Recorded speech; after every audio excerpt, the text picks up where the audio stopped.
From the world of politics to the world of business, this is Balance of Power.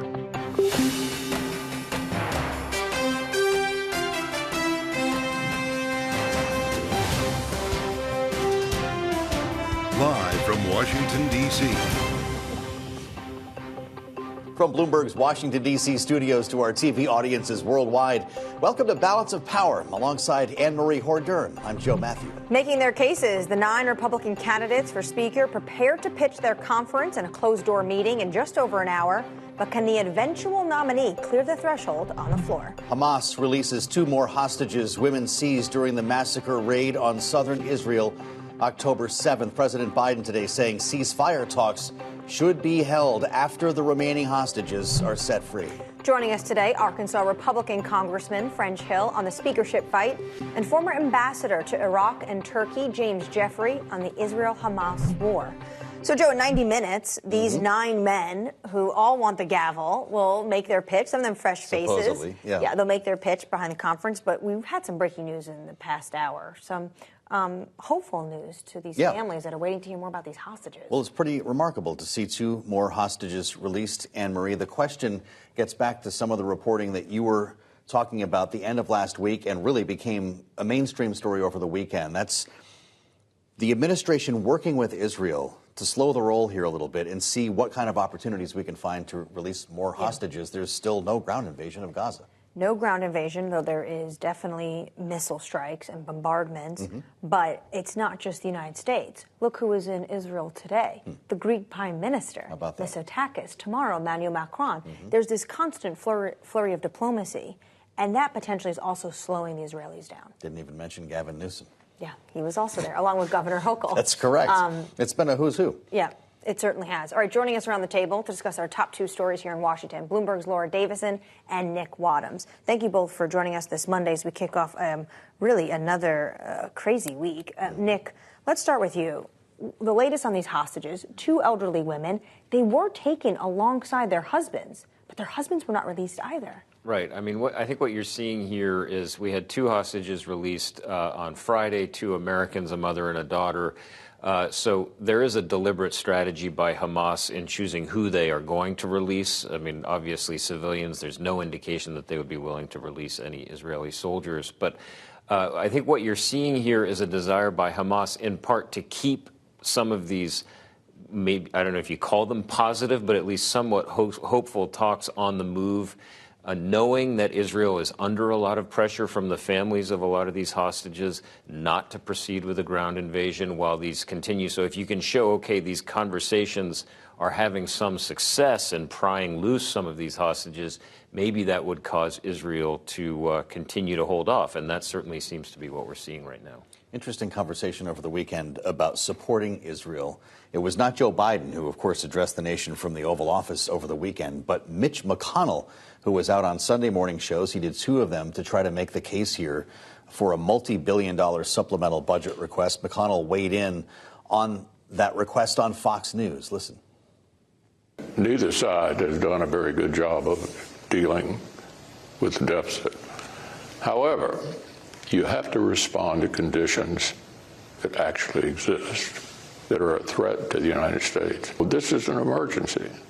It's an emergency that we step up and deal with this axis of evil: China, Russia, Iran.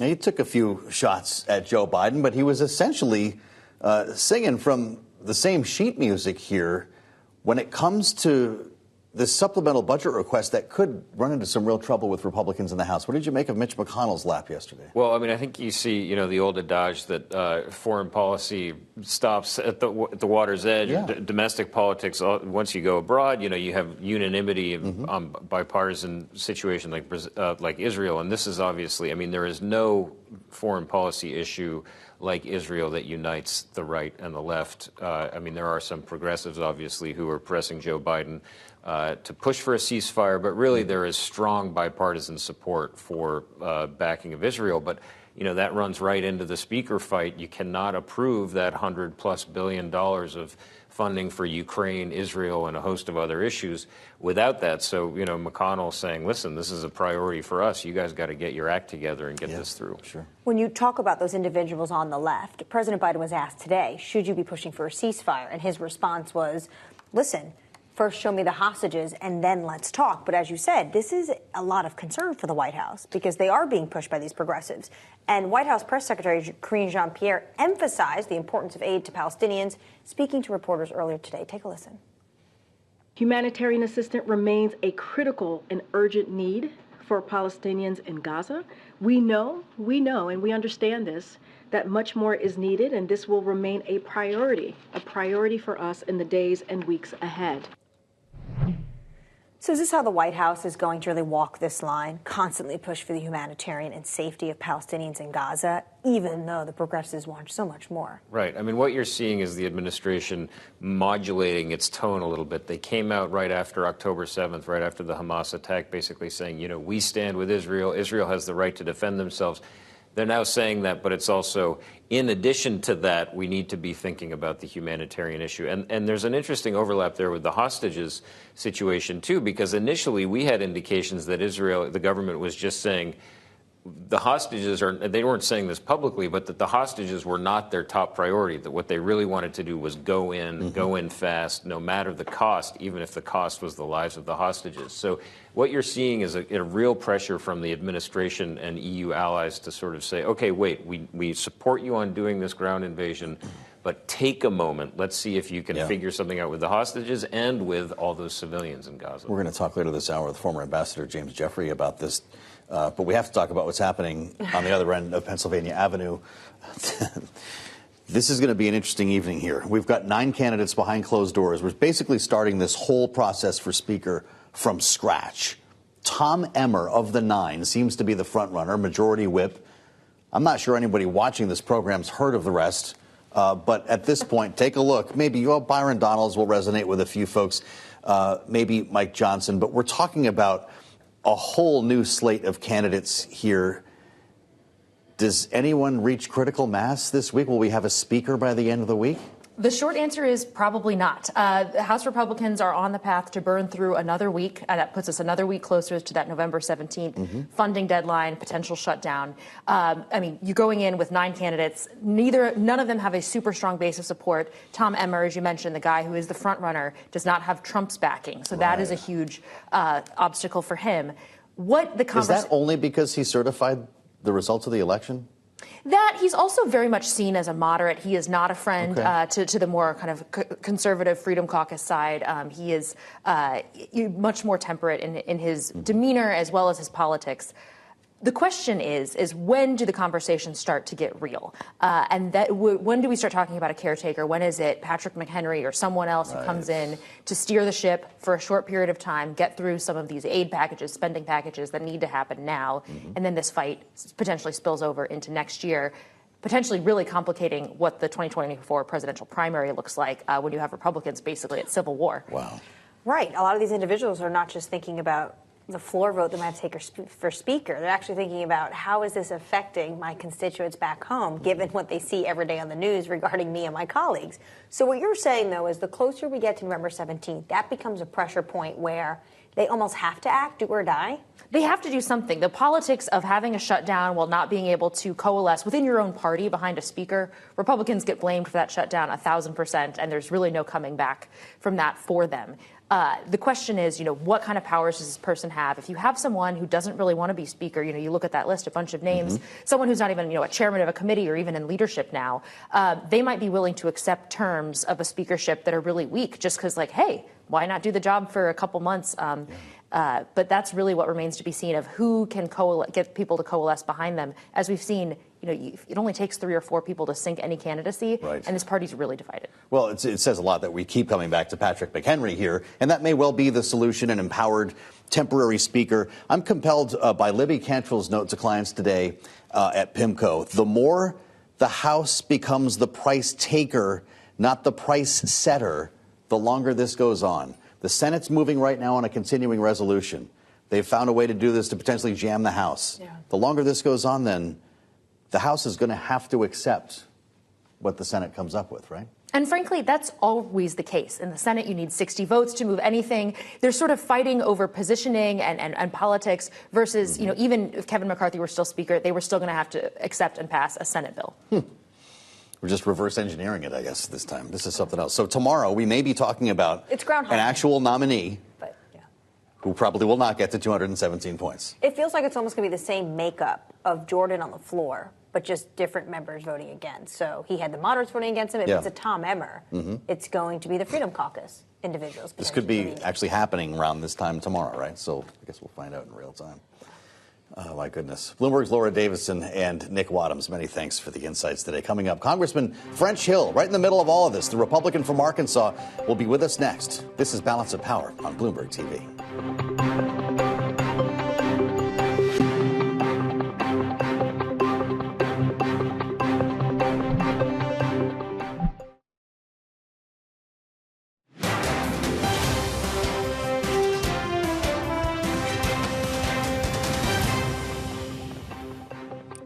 This is Balance of Power on Bloomberg TV. House Republicans set to gather in the next hour to hear from their 9 candidates for Speaker.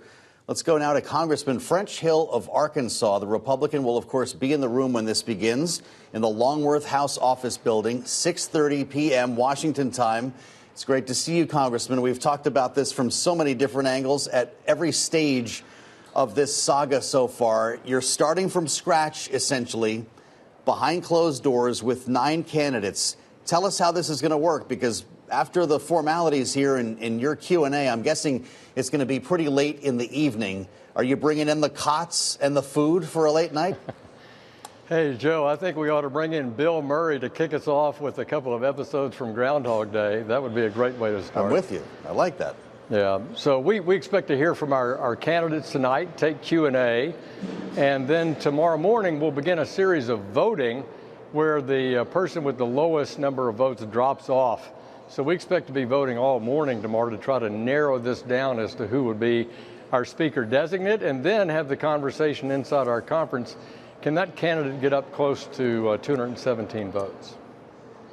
Well, one analyst, Congressman, at the Cook Political Report put it this way: the House Republican with the best chance to get 217 is likely someone who has not been around long enough to seriously tick off more than 4 GOP colleagues. Is the fact that there's 9 of these individuals, they're not in leadership, most of them. Some of them don't even chair committees. Does that mean there's potentially the individual that can get to 217 is so unknown, it's a real fresh face? You know, Anne-Marie, it could be. I think Tom Emmer and, of course, Mike Johnson are both in leadership. Pete Sessions, the former Rules Committee chairman under John Boehner, was also previously in leadership. And Gary Palmer is in leadership as chairman of Gary Palmer is chairman of the policy committee. Others have been very active in the conference in different ways. So they're pretty well known to their colleagues. I think the key issue is who can bring us together and have the conference move forward with a speaker. And here's my view on it.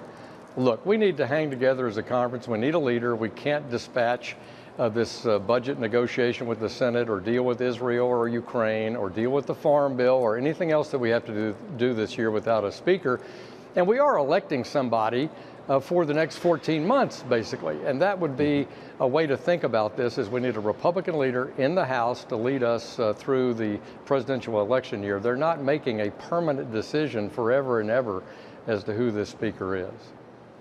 Speaking of not permanent, everyone keeps talking to us about Patrick McHenry, Congressman, and I'm sure you're having these conversations as well about potentially, if need be, to avoid a government shutdown, or maybe get some other things done, like address this supplemental for Israel and Ukraine, empower Patrick McHenry to actually bring a bill to the floor. And there are some who say, actually, he has that power already. It just hasn't been tested. I spoke earlier with a former colleague of yours, Mick Mulvaney, who co-founded the Freedom Caucus and, of course, went on to the White House after. He told me on Bloomberg Radio today that would be dangerous because it would end up in court. Here's how he put it. You can imagine the situation. Are you going to sit back and take it, or are you going to sue?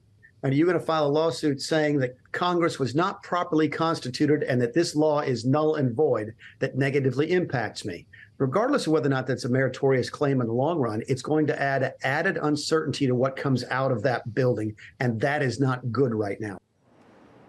Yeah, I'm sure we don't need any more uncertainty than we already have, Congressman. Would we be opening up a legal problem by empowering Patrick McHenry? Joe, such a good question. I thought Mick summarized it quite well. First, Patrick McHenry says he doesn't want to take that step. As Speaker pro tem, he thinks there could be parliamentary challenges to it, which could then lead to legal challenges. He doesn't think that's in the best interest of the House long run or setting the precedent for the work he's doing, since it's never happened before that we have lost a speaker by a motion to vacate. Secondly, I prefer the approach of simply naming somebody like Patrick McHenry, if not Patrick McHenry, Speaker of the House. You could simply elect him as Speaker of the House with Republican votes, not pro tem. Then he has all the legal standing of the speakership, and he could serve until another speaker is elected. That's a way to have it both ways. Take action immediately, circle the wagons around the leadership of Patrick McHenry, have him serve as Speaker, dispatch all the business that we have before us, and if House Republicans want to make a change, they can do that at a future conference meeting. We heard from Senate Minority Leader Mitch McConnell over the weekend, and I want to talk to you about his thoughts as well about the supplemental aid for Israel, Ukraine, the border, and Taiwan, or partners in the Indo-Pacific from the White House.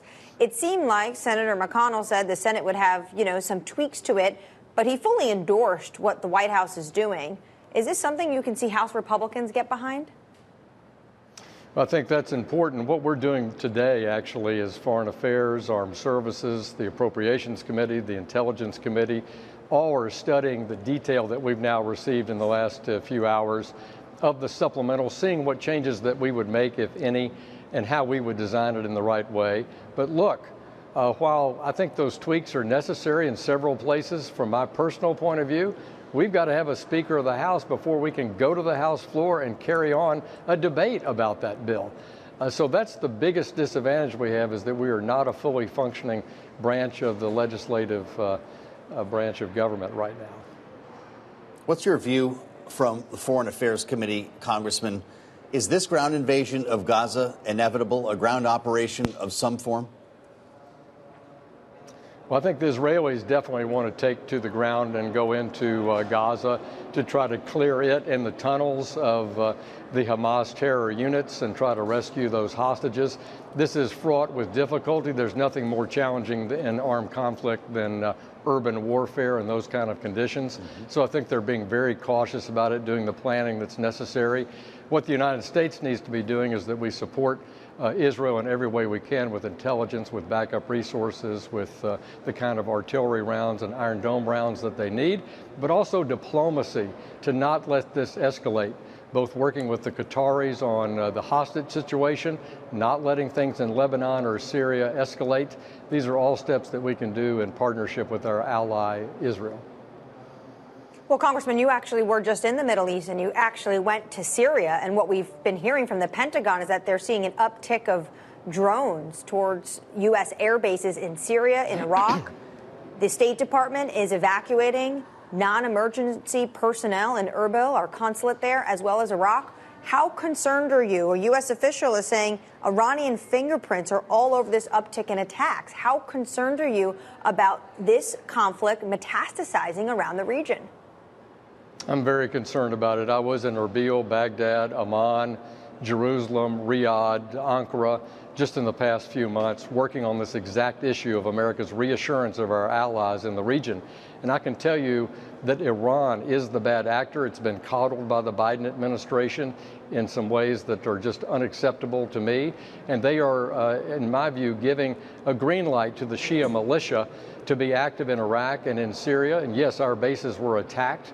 Recently, our troops in Iraq have been attacked, and this is because Iran is the bad actor here. They control Hezbollah, they control Hamas, they control the Assad regime in Syria. They're an ally to Russia, and in my view, why is this attack so timely, and why is the pressure so timely?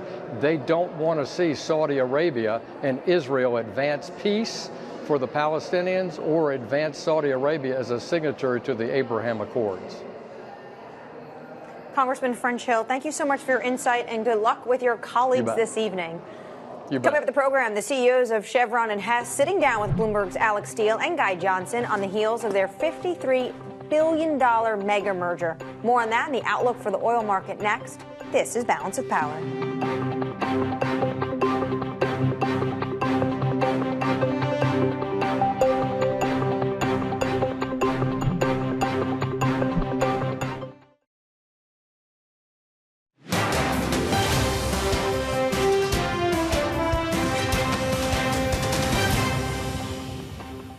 This is Balance of Power on Bloomberg TV. Global energy markets in the spotlight as wars in Israel and Ukraine send crude prices whipsawing. Bloomberg's Alex Steele and Guy Johnson sat down with the CEOs of Chevron and Hess after the announcement of their $53 billion merger. Hess CEO John Hess giving his outlook for the sector. I know there are all kinds of geopolitical events, be it in the Ukraine or be it in the Levant, that are going on right now, tragic events.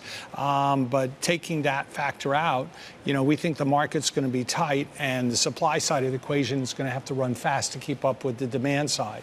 Shale's no longer the swing producer. Saudi Arabia and OPEC are.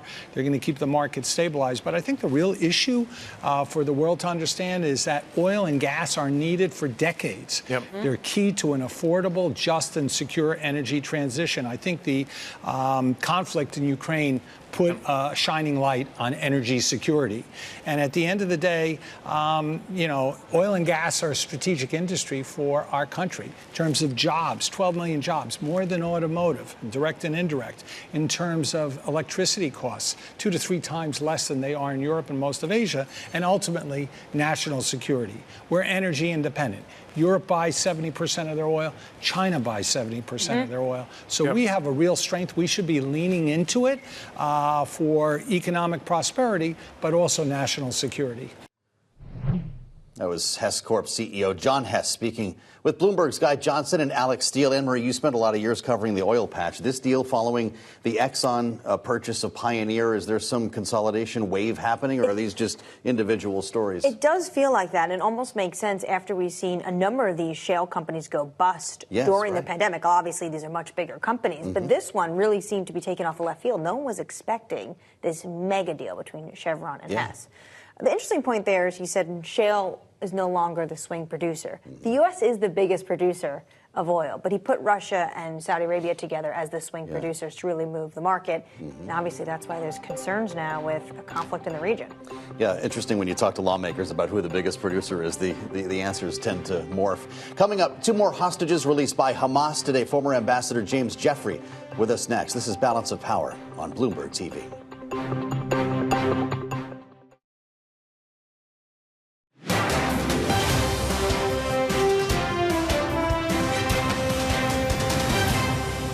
Is the U.S. supporting the hostages for a ceasefire deal? It's not a ceasefire. We should have those hostages released, and then we can talk.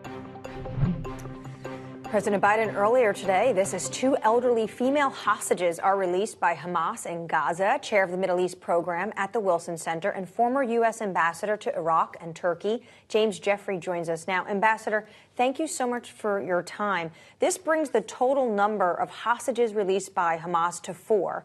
Do you expect we can see more? I think that Hamas will continue dribbling out. Of course, 4 down, there are still 218 by Israeli count being held by Hamas. I think that what Hamas is trying to do, it's the typical cynical stunt they pull. We've seen this by them and people in Lebanon for many years. Will be to try to block any action against them, particularly an Israeli ground offensive, in order to save themselves to fight Israel another day. I don't think it will work. But of course, this is a very emotional issue for everybody involved, beginning with the families of the hostages who are released and those who are still held. When you joined us on Bloomberg about a week and a half ago, Ambassador, you made it clear that saving hostages was not the top priority for Israel as Israel prepares for a ground operation in Gaza. Now that we've seen these 4 released, how do you feel today? I will stand by that. As cruel as it is, it isn't that it isn't important for Israel. They want to recover as many as possible. It's one reason they'll do the military offensive. But for Israel, the most important thing is to destroy Hamas as a military threat. think of us after 9/11. It was to destroy al-Qaeda as a military threat.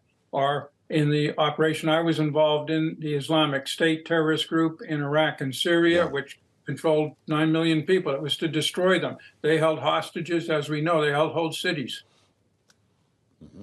Well, sir, how do you destroy Hamas when their political leadership is housed by an ally in Doha and a NATO ally when they're in Istanbul? The answer is you can't completely destroy them. What you can do is, and I'll give you the span, you can either hurt them so badly as Israel did Hezbollah, Lebanese Hezbollah, the Iranian offshoot organization in southern Lebanon in 2006, that for 17 years they haven't done anything dramatic against Israel. Or you can go as far as we did with the Islamic State. There are still thousands of Islamic State fighters in cells all over Iraq and Syria, but they don't pose an existential threat to either Iraq or Syria. They don't hold terrain. They don't have 35,000 fighters under their control as they did in 2015. So it's something like that. It isn't total destruction. The Israelis say they'll get them all, but they won't. But they will get enough. That's their plan. Well, you've referred to it a couple of times, Ambassador. You were special presidential envoy for the global coalition to defeat ISIS. There are obviously nuances that separate these two missions, but is this not the same job? It is pretty much the same job, with the difference that ISIS was isolated. Nobody supported ISIS. They had some sympathy, but not very much in the Arab world. They were very powerful, particularly in Syria. But again, it was many of the same things. They fought in major cities such as Mosul, Raqqa, and Dar ez-Zor. Civilian casualties were horrendous, far greater all in all than what we've seen in Gaza so far, and they held hostages. We didn't have to worry about escalation because nobody would come in on their side. The major difference now is Iran and its surrogate in southern Lebanon, Lebanese Hezbollah, are at least threatening to intervene. I don't think they will, because I think President Biden has taken the right steps by putting an extremely powerful military force in the region and making it clear he will fight if they intervene. Well, on Iran, NSC Strategic Communications Coordinator John Kirby spoke with reporters about Tehran's involvement earlier today. We know Iran continues to support Hamas and Hezbollah. And we know that Iran is closely monitoring these events and in some cases actively facilitating these attacks and spurring on others who may want to exploit the conflict for their own good or for that of Iran. We know Iran's goal is to maintain some level of deniability here, but we're not going to allow them to do that. You mentioned the Biden administration and their reaction to all of this. We're seeing a much stronger force posture, 2 carrier strike groups in the Eastern Mediterranean, 1 moving towards the command center. But at the same time, they're seeing an uptick on U.S. bases in Iraq and Syria. Houthis, also backed by Iran, was sending over a missile towards Israel before the weekend that the destroyer intercepted. Is the administration doing enough to deter Tehran? Yes, let me put this in perspective. What Iran, the Houthis, Hezbollah, and other Iranian surrogates are doing is what is normal in the Middle East, what Israel had seen previously with Hamas, what it saw in 2006 with Hezbollah, which is this back and forth of minor military strikes or military maneuvers, and then the United States, as my friend Admiral Kirby just did, condemns Iran and calls them out, as he says, but we're not going to bomb Tehran over this, because we will be able to tolerate this as we have many other times. The big issue is, will they intervene militarily? Will Hezbollah have tens of thousands of troops cross the border in a bigger version of what we saw on the 7th of October? Will they launch their 150 to 170,000 rockets and missiles at Israel? Will Iran fire its long-range missiles? That is, will they engage in a real war? I don't think so, because I believe that the United States has made clear it will stop anything they try to do against Israel. What then do you make of the decision to reposition the Eisenhower strike group, Ambassador? Anne-Marie just referred to 2 of them now, one in the Eastern Med. The Ike is apparently headed to the Middle East. What is the Pentagon seeing down the road where that would be necessary? They're pulling in every bit of naval power they can, in addition to the 2 aircraft carriers. And importantly, they have something like 12 cruisers and destroyers that have that same anti-missile capability that we just saw in the U.S. destroyer shooting down missiles and drones in the Red Sea. They're also pulling in what's called an ARG, an amphibious ready group. That's 3 other ships, including essentially a small aircraft carrier with 2,000 Marines, and they're readying additional forces. They've sent possibly 40 or 50 more fighter planes to the region, more air defenses. They're getting ready to fight if they have to, for real, not just tit for tat and that kind of thing as we've seen before. This is a major, major military deployment, and it is designed to avoid a major war, and it is absolutely the right thing to do. Credit to them. From someone who's been there, former Ambassador James Jeffrey, we thank you for the time today on Bloomberg. Coming up in just under an hour from now, the House Republican Conference will be meeting to hear from their 9 candidates for Speaker of the House. Our political panel is with us next to break it down and look forward. This is Balance of Power on Bloomberg TV.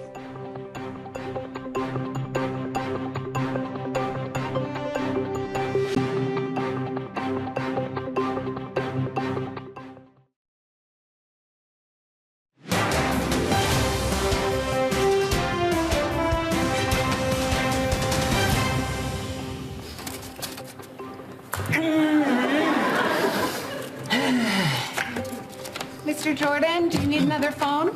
Yes, Kayla, please. Oh, how did I lose? This is chaos.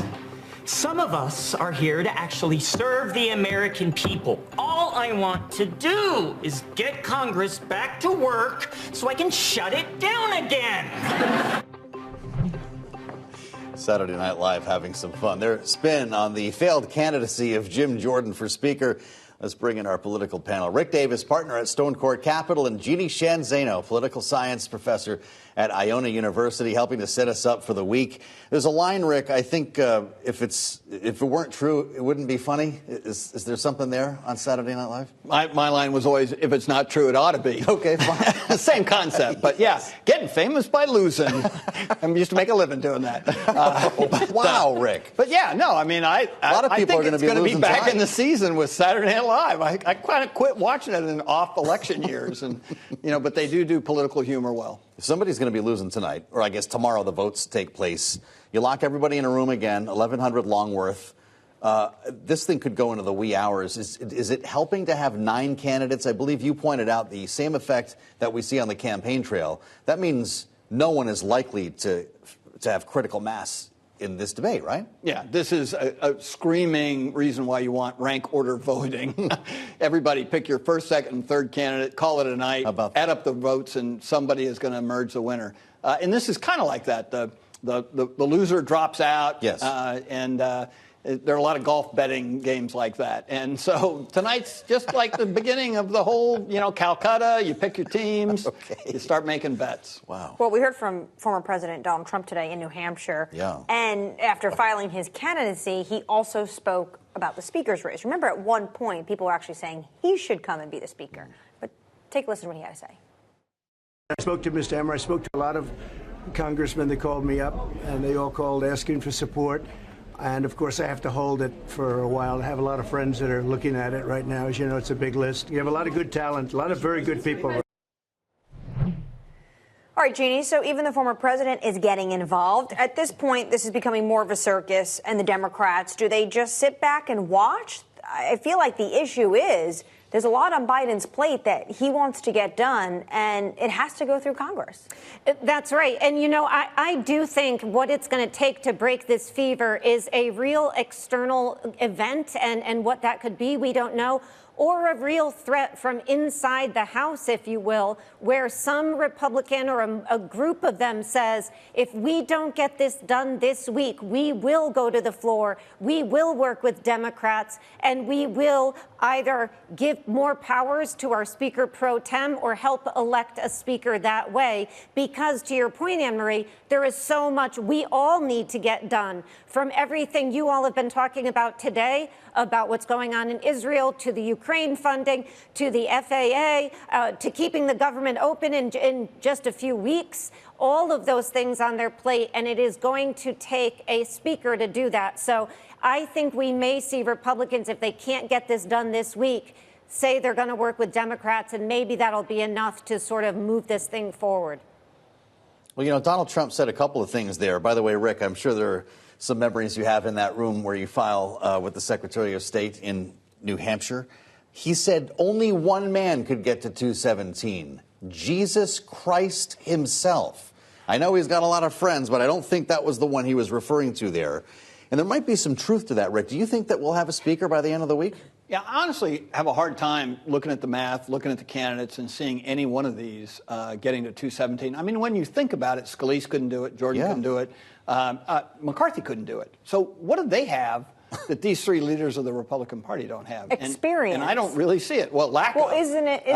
You know, well, I mean, one of these, you know, one of the 9 candidates could, I guess, become a consensus candidate, but you've now balkanized the race. It's not an up or down vote on Jim Jordan. He couldn't win an up or down vote. He wasn't even opposed by anybody. So I think it's going to be a really ugly kind of sausage-making in public exercise by the Republican caucus. And my guess is that our Speaker Pro Tem, McHenry, gavels it out on Friday and says, everybody go home and let's figure it out again next week. So I really don't see a pathway to any one of these people getting a all Republican vote for 217 votes. But doesn't it need to be someone so benign? When I say is experience, someone really outside the leadership or outside the fray when it comes to hardening lines, either moderate or... But that's the thing, just by virtue of being in the caucus, you've already made friends and you know what, everyone knows what your ideology is and who you're committed to. And the problem is this balkanization is not into a compromise right now. I mean, the Freedom Caucus people aren't going to stand for someone like Emmer, who actually accepted the results of the election. I mean, so how in the world, even though he's considered the lead, without those, you know, crazy eights, as McCarthy likes to call them, how do you get elected? You can't. And so, and that goes over and over and over. Oh, this person isn't, you know, qualified enough, or, you know, they didn't support my bill. I mean, there's so many different reasons for these people. And now what's happened is open warfare. They're yelling at each other in these caucus meetings. Right. You know, it's become very harsh. And so the idea that someone emerges, a Christ-like figure who can rally the Republican caucus, I don't see it happening with this crowd. Well, take us home then, Jeannie. I want you to just push this a little bit further on the Democrats' side here, because we understand the Senate is preparing to act. And I realize that's Mitch McConnell, but it's also Chuck Schumer as the majority leader putting together a continuing resolution that will be, quote unquote, jammed on the House. But it might also keep the government from shutting down. Is that actually the most effective way Democrats can lead forward here? At this point, in terms of keeping the government open, it probably is. And, you know, we heard functioning government. Functioning government. We heard Mitch McConnell over the weekend. He is pushing for this bill that Biden has for the Ukraine, Israel, et cetera, funding. And so I do think House Republicans are giving up an enormous amount of power if they continue to play this game. The problem is they are caring more about what is happening in their own districts and themselves than they are the party, the American people, and the government. And so I do think they may get jammed by the Senate if they keep this up. All right, more to come. Coming up are the third-party candidates making a difference in the race for president. Rick and Jeannie will be back with us with that question next. From Washington, this is Balance of Power.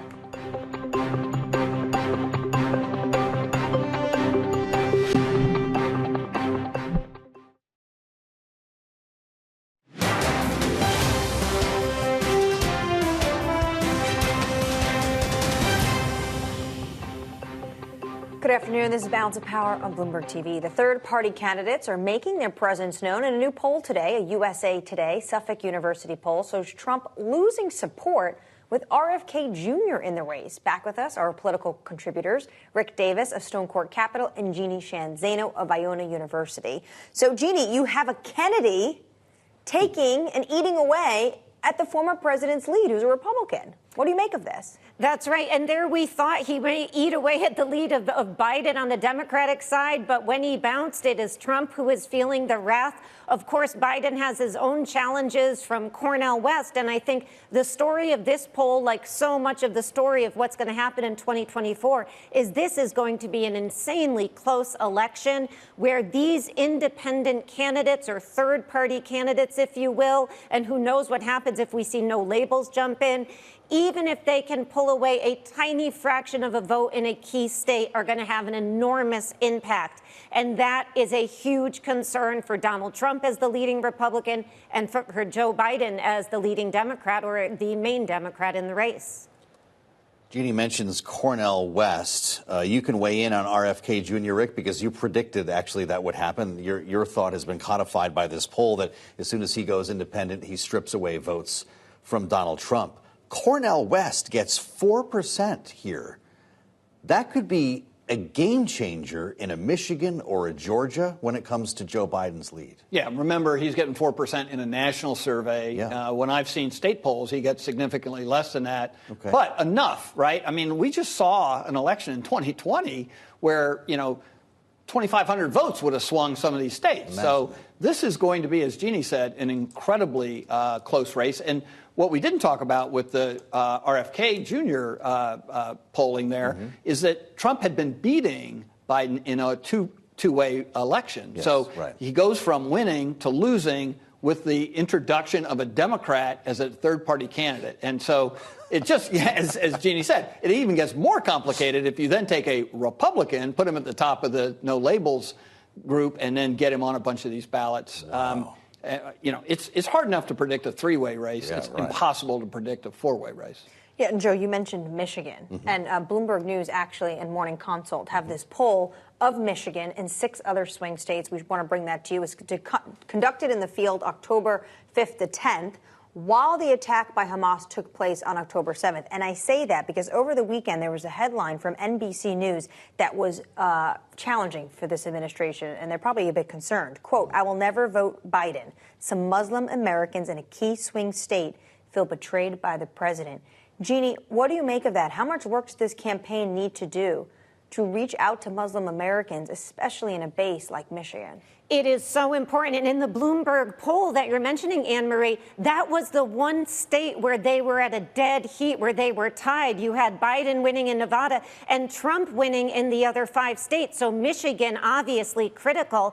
And this is a critical constituency in Michigan for anybody, but particularly Joe Biden. I think that's why the other night we heard him mention that horrific killing of the young Muslim boy. He is going to try to keep talking about these issues to try to appeal to this group in this key state. But whether it's going to be enough is a huge question, complicated, obviously, as you mentioned, by what is happening in the Middle East and in Gaza in particular. Well, I'm guessing third-party candidacies are a greater worry for Joe Biden, Rick, and you can speak to this. People are spending a lot of money to keep a third-party candidate and a no-labels candidate specifically out of this race. Yeah, that kind of, I think, surprise would not be welcome to the president's election. And, of course, it just depends upon who they put on their ticket, which, isn't going to be done in any kind of democratic fashion. They're just going to pick somebody. Yeah. And so it's a real complication to the president's campaign. He just needs to focus on communicating to these independent voters. They're grumpy, as we've seen. They're moving around. One week, you got a poll where they're sitting on Trump. The next week, they're going to be sitting on somebody else, including RFK. So the reality is the president needs to keep his head down and just focus on building this message around the economy. I mean, I know that he's distracted by world events, but unless he fixes the voters' perception of him on the economy, he's going to get beat by anybody who runs against him. Right, but our poll showed that this is a huge issue he has. He is not winning when it comes to the economy. Oh, no, this is my point. Inflation. He is terribly underwater. His approval rating for management of the economy is like 32%. It's a historic low for a president, on managing the economy. So you're right. He has his work cut out for him. Rick Davis and Jeannie Shanzano with some important thoughts to get things moving this week. We thank you both. As always, for the analysis, check out the Washington Edition newsletter on the terminal and online. Thanks for joining us on Balance of Power. Tomorrow we'll be back with you, potentially with a nominee for Speaker, Joe. We'll see about that, and whether that person can get to 217 might be a different equation. Anne Marie, we'll see you back here tomorrow. This is Bloomberg.